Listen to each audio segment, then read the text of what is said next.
Previously on Investigations 2. Smell detector uses sound to let you know how close you are to a metal object. I am playing as Gumshoe.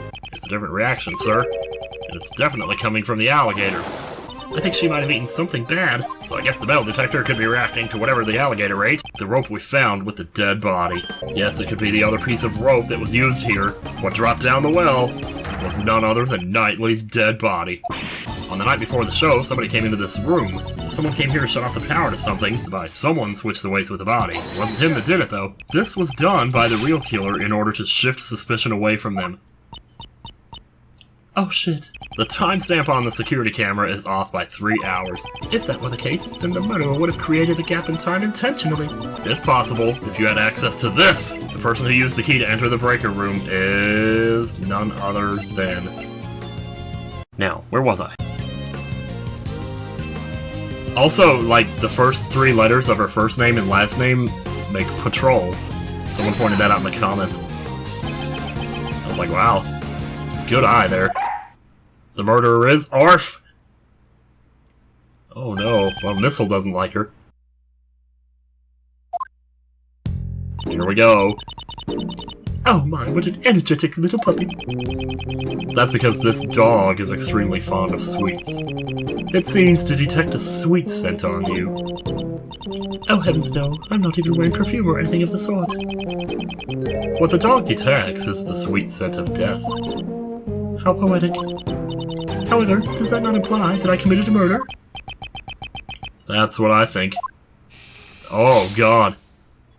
This is not happening right. What's gonna happen to this prison? The warden is the murderer? Well... Mr. Edwards, are you serious about your statement? Oh, how amusing.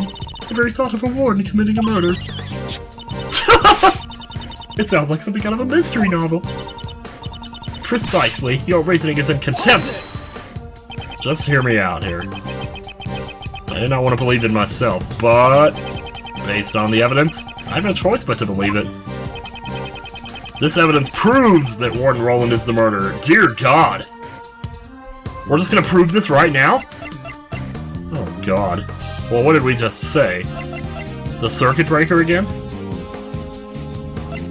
She was the only one who had access to it. I'm hesitant to do that, but, like, would they really... Let me see. Okay, no. It's just like before, I'm way too ahead of myself here. That doesn't have anything to do with me. Actually it does, but we're just not there yet. Missile's reaction to Warden Roland earlier. Oh, the sweet scent, my bad. They were talking about that, though. Oh, it was not a joke, trust me. Well, it was a segue, let's put it that way. This evidence proves, alright, sweet scent. Boom. The smell gave you away. It's the smell. As you can plainly see, someone has taken notice. Yeah, Missile! This police dog. He tracked a sweet smell that came from the body. And right now he is telling us that the same scent is also on Warden Roland. You're a cruel one to accuse me of murder based on something like that. Right, Justine, darling? Oh wow, look at this. Oh man. A turning point for her a little bit here. It appears that Judge Courtney has reached the same conclusion as I have. Mr. Edgeworth, this couldn't have been just a coincidence, could it? The key to the breaker room, and the same scent on the body. If it were only one, it could have been seen as such. Oh no. It appears we have reached a conclusion. We should now listen to what the warden has to say. Indeed. Till we do, we cannot close this case. Oh my goodness. Everyone with such scary faces. So I'm the one who should be the murderer? Would you stop doing that? My God! Actually, don't stop doing it. It's oddly pleasing to look at, and the smell and the sound is kind of. I heard all about the case from Justine, darling here. Had I committed the murder, it would have taken place inside the holding cell. But I couldn't have moved the body. I never went into the prison. I was caught up in my work. Up until the show, I was stuck in my office. Check up on it if you like. You'll find there's no record of me entering the prison.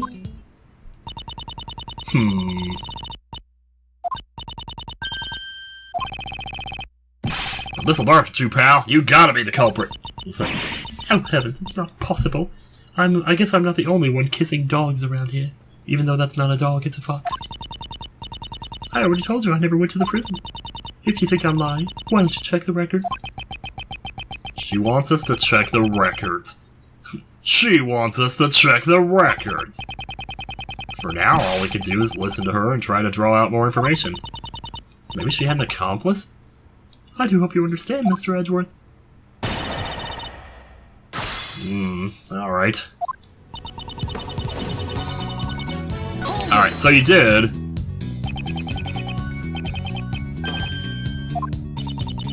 Closer than you know. It's close as fish in water. Are you jealous? Jealous? Well, maybe I am. On the first day of the investigation, she filled us in on the situation. In exchange for our cooperation, she explained the details of the case to us. How could you say that? You're so mean, Justine, darling. The truth is the truth. I believe it should be told as such. For some reason, those two seem kind of scary. Well, well, happy Halloween indeed, huh? Had I committed the murder, it would have taken place inside the holding cell. I mean, are you sure? Because we're starting to think...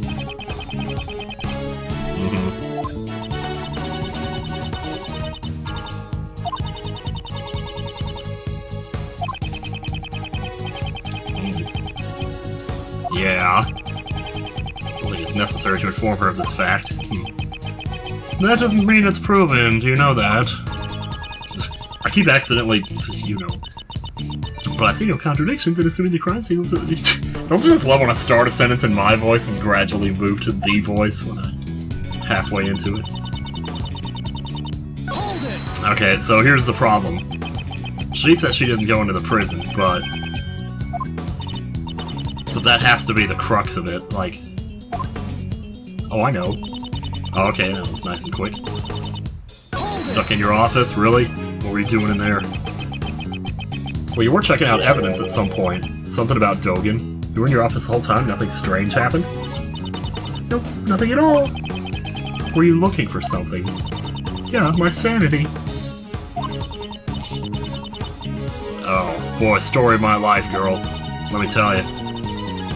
The other day, I even lost a very important piece of evidence. How could you have made such a grave error? The look on my face. If someone were to take something from me, I wouldn't even notice it the entire year. Well, that's just a sign you're getting older right there, because a year goes by, boom, just like that. On the day of the incident, I was working in my office and searching for the lost items. In other words, I couldn't have gone to the prison, even if I'd wanted to. Check up on it if you like. You'll find there's no record of me entering the prison. Well, there could be a record, or maybe you just lost that too. What if there was another route? Oh my. Are you suggesting something like a secret passage? I don't know if anything like that exists. That's my firm belief you did possess an alternate route. That route was neither the entrance nor a secret passage. The route you used was from here. Okay, well, the fence? Like the electric fence?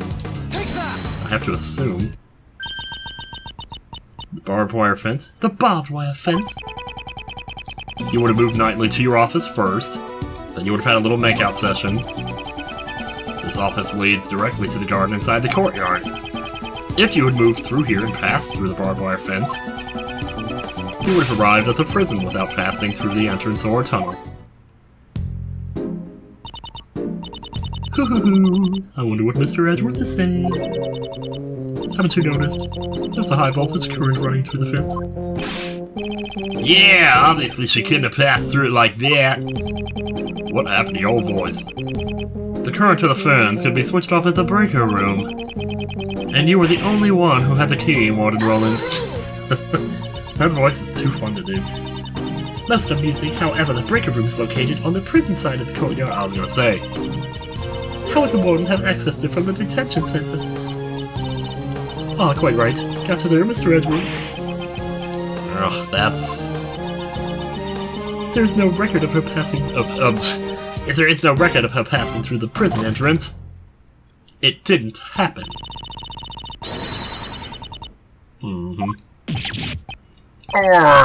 But Warden Roland was the only one who had access. Don't let this phase you, Miles. But if I don't have a solution for this, she'll get away. Now, Uncle Ray never said don't think, you know. It's just not good to be so stubborn about it. What I said was, don't blink. Just like that, you're 6 years old and you're taking a nap. And you wake up and you're 25 and your high school sweetheart becomes your wife. Anyway. Prosecutor Edgeworth, if you have failed to come up with a new Pos? What is a pos? Possibility is probably what she was saying. I am not amused, interrupting my judgment only to be silent. I'm thinking! Without thinking, I just blurted out objection. It's like a... That's what Phoenix said once, like after he had amnesia. I have to answer, I won't let this end here. My reasoning is not over yet. So how did she use the breaker without leaving the detention center? It's perfectly possible with this method. What made it possible to turn off the breaker? I think she had an accomplice. It was indeed impossible for one person, but what if there were two? Exactly, just what I expected from you, Miles. Yes, you had an accomplice on the prison side. Oh. Enough, I am disappointed in you, Prosecutor Edgeworth. What's that, pal? You're making fun of Mr. Edgeworth? The inmates at this prison all wear bracelets. Oh. Yeah, she wouldn't care. So you've noticed, this is a prison after all. Couldn't she just turn it off? Not only the prisoners, but the guards too are under constant scrutiny.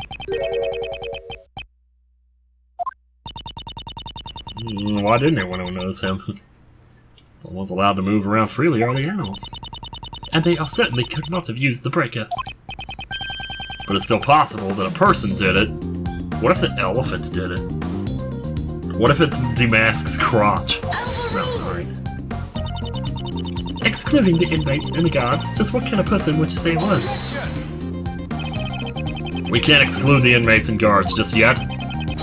There was only one person, one whose movement was not restricted. This evidence shows that there was someone in the prison who could move around freely. Dude. The bracelet. Solid's bracelet was broken. Didn't think we'd be bringing him back into this. That is, it looks like the bracelet worn by the prisoners. Yeah, this belongs to a certain model inmate. And she was all talking about how good he was and everything. Just who on earth does this belong to? Allow me to introduce you to Frank Stott. Yep, the warden's favorite inmate. Oh boy. Don't you think it's strange? He managed to keep this hidden while he moved around freely in his daily prison life. Golly, when you think about it, it shouldn't be possible. She's freaking out. Oh man, she's got quarters for eyes. I'd hazard a guess this was because he was a special case. Just like Sir Handoken in the special cell. The prosecutor's statement is mere conjecture. Not so fast. You could find out by simply asking Solid himself. It is my firm belief that Mr. Solid and Warden Roland were partners in crime. Due to their collaborative efforts, another route surfaces. The real route by which Knightley's body was moved to the prison? There were two obstacles that needed to be dealt with. The security camera in front of Knightley's cell, and the electric fence in the courtyard, and he took care of both of them. Two birds, one stone. By having Stott switch off the breakers in the breaker room. Yes! Mr. Edgeworth, could you wait one moment? Why? Oh, I give in. I confess. You what? Warden Roland, no, this cannot be! Yes, it's just as he says. Frank Stott and I were partners in crime. She's gonna throw him under the bus. You did it, Mr. Edgeworth?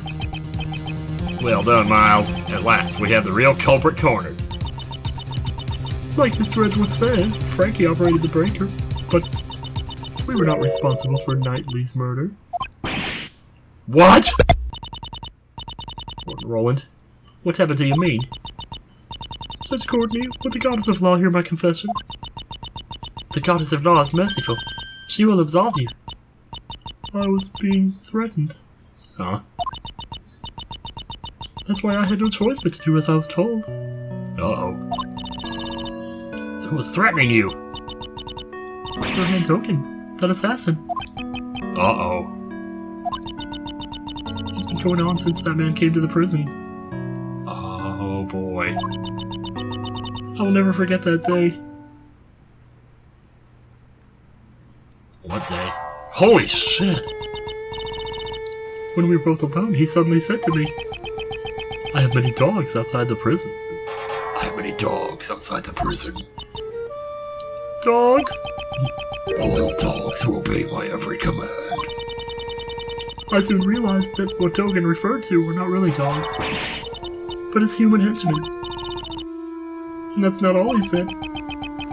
You better watch how you treat me, if you don't want you and your family to become dog food. Jeez, dude. I had no choice. I gave him a special cell. I gave him anything he desired. Anything he desired? You don't mean the supplier. That's right.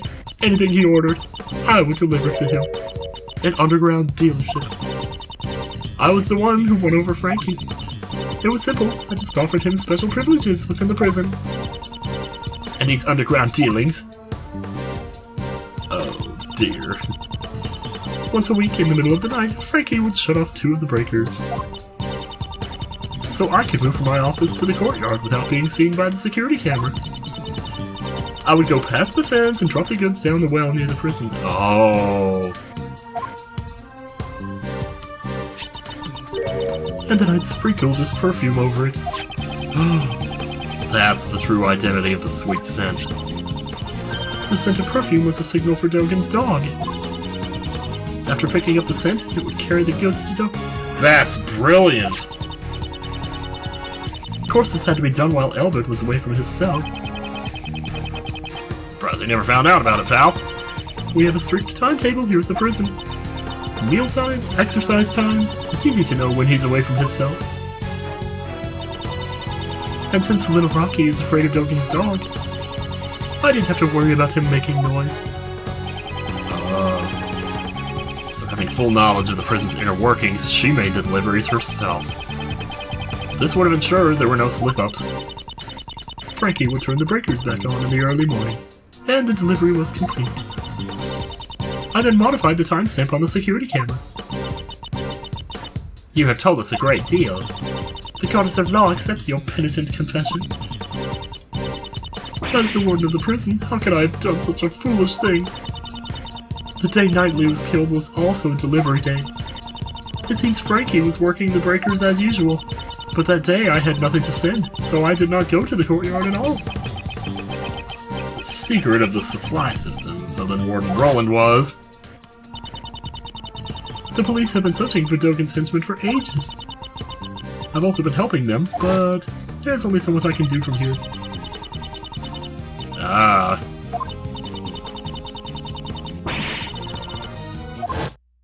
He just sits there, you know, silently and scarily.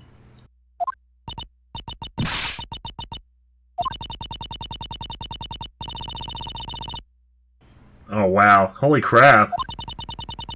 I kept an eye on all his actions and examined all of his mail! Mail? Like his correspondence chest letters. But I could never uncover the true identity of his henchmen. This fear, it's something you could never understand. Man, alright. Prosecutor Edgeworth, you were listening, right? I'd say this confession clears the warden of all suspicion. Is it really necessary to press her further than this? Is it necessary to press her further? Oh god. It has to be. Just Courtney, my questioning isn't over yet. I'm sure the goddess of law isn't satisfied yet either. You mean to badger this woman further? Even if she was threatened by Dogen. This does not prove she was not the culprit in this case. She was able to use the supply route to transport Knightley's body. Do you have any evidence to support this? The body gave off a sweet scent. The scent of perfume that was used to signify a delivery. Can you explain this fact? Oh, of course. Since I have made so many deliveries, the scent would have lingered around the well. When the body was moved through the well, the scent would have transferred to it. I mean, you're not wrong, I guess. Perfume does tend to stick around.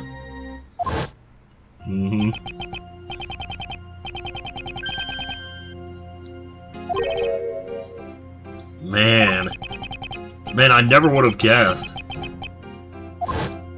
Yeah, wow. The lingering scent in the well would of course be picked up by anything passing through. Oh, the defense rests, I see. In that case, court is adjourned. Mr. Edgeworth, isn't there anything we can do? We have to do it again. We have to do an ass pull right now. Is it over already? Yes, Sebastian, it is. Now then. And now, court is officially adjourned. No, it's not.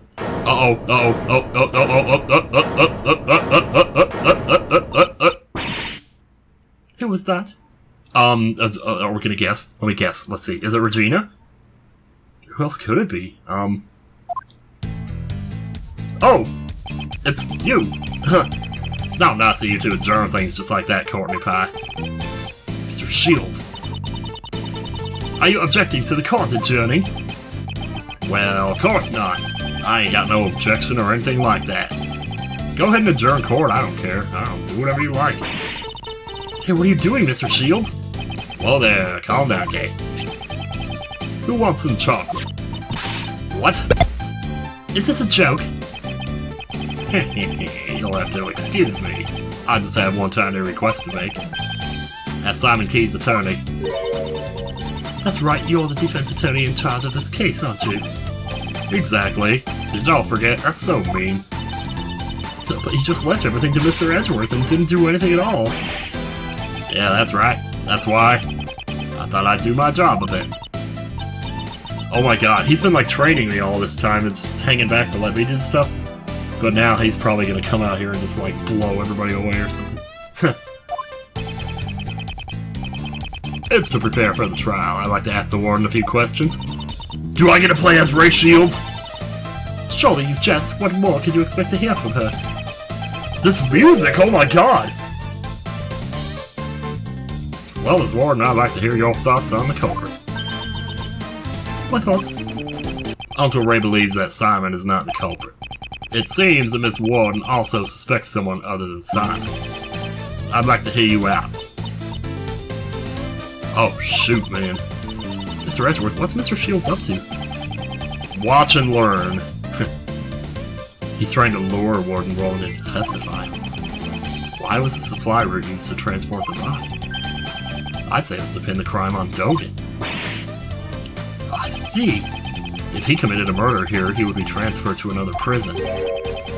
One with tighter security. Now get rid of the troublemaker. Exactly. She wouldn't pass him a chance like that. Hey, hold on a sec. The culprit besides Simon? What has happened to my voice I don't even know anymore? What do you mean Simon was the one I was supposed to prosecute? Exactly. So wouldn't it be better if the best also listened to what she has to say? Amazing, Mr. Shields. You managed to drag Mr. DeBest into this too. Oh, man. Warden Roland, is this acceptable? She's going along with it. Oh, man. Oh, it's fine. It's fine. You understand a woman's heart. Thank you, mademoiselle. Actually, I've thought this over. I'd like to tell you my thoughts. But first, let me tell you that I am a thought. You just don't realize it yet. You'll let me speak, won't you, Justine, darling? Of course. You may speak. You might speak. Mr. Shields, awesome, yeah. He ain't messing around no more, man. This guy's awesome. Phew, that was a close shave. thank you, Mr. Shields. Oh no, I'm still leaving the rest to you. Remember what I said? I'm not the main player of this game. Defense attorney never gives up. The fate of our client rests on our shoulders, after all. Be uncool if Uncle Ray didn't put that into practice. Now then, Miles, it's your turn to show you'll never give up. You'll never give up. You're very lucky, right? Well then, will you listen to my story? Oh man,